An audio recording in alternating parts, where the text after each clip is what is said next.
Hello, my name's Ben Walter. I'm a senior consultant and trainer at Eldred Hospitality. In the last video in this series, I discussed how to assume an attitude of constructive discontent. And what that's about is reconsidering how you do everything in your business. I'd like to take that a step further and discuss considerations to do with concept, your financial situation, and also staffing. The first one is concept. I'd be focusing on less labour-intensive service methods, at least for the short to mid-term after you reopen. This is just going to make it easier for you to manage your wage costs. It's also going to reduce your potential recruitment needs, onboarding and skills training requirements. You need to avoid low or poor margin menu offers. No more loss leaders, you can't afford it. Outsource or simplify your food and beverage production. Supply land is struggling as well, so go local. It goes without saying that we should be supporting all Australian producers and suppliers at the moment. Deliver a perception of extremely good value for money.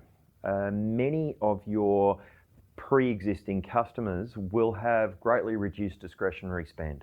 They need to feel that they are getting extremely good value for the precious dollars that they are going to be spending with you with hospitality. Reliance on large functions and inbound international tourism is unlikely to deliver regular cash flow for some time. It certainly won't be delivering the kind of cash flow that you were used to if this was a major part of your business model.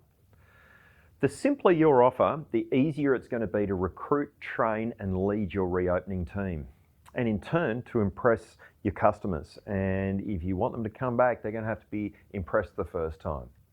Let's move on to financial considerations. If you haven't already begun, you should certainly do this soon. Start to generate a reopening budget. What can you afford?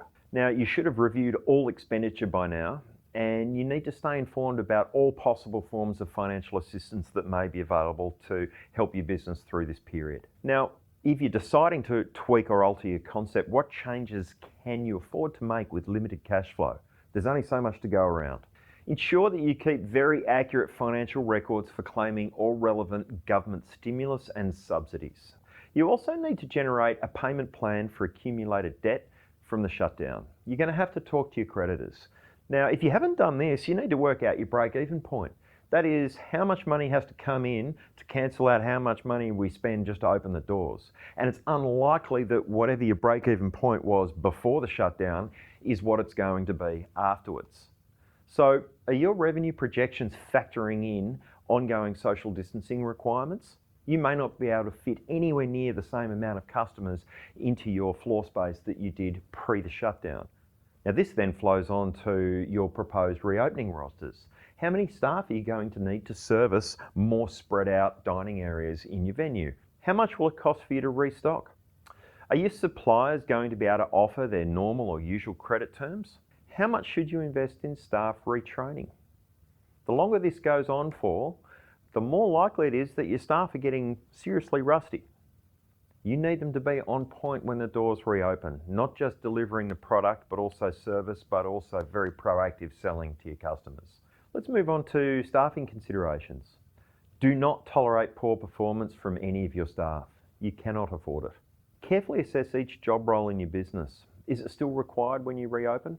Especially if you've simplified your concept. It's possible some of the job roles you had before this crisis are now going to be redundant. So decide on your reopening staffing and reporting structure. It's potentially going to be substantially different to what it was pre the shutdown. You're going to have to be prepared to make hard calls if you want to survive. Do try and keep your team together and engaged. Carefully manage your own leadership time and delegate as much as is practical to underutilised staff. Now that JobKeeper has been implemented, and I'm sure that if you're watching this, then if you're in hospitality, a large chunk of your staff, possibly yourself as well, are now accessing and utilising JobKeeper. Now, if your staff are not able to generate revenue or be productive in some other way while they're accessing this funding, you should be giving them specific project work preparing the business for reopening. So at the top of that list is evolving a recruitment, a re-onboarding and a skills training plan so that you can hit the ground running with a team that has been well chosen and well trained and hopefully is going to be well led. We're here to help at Eldred Hospitality. We've been providing management and leadership consulting, mentoring and training for the hospitality and tourism industry Australia-wide since 1987. If you or your key staff aren't sure how to proceed or would like to explore in more detail any of the content or suggestions made in this presentation, please get in touch. We're evolving our online management and leadership training content as we speak, so check back regularly to see what we're up to. Thanks for watching.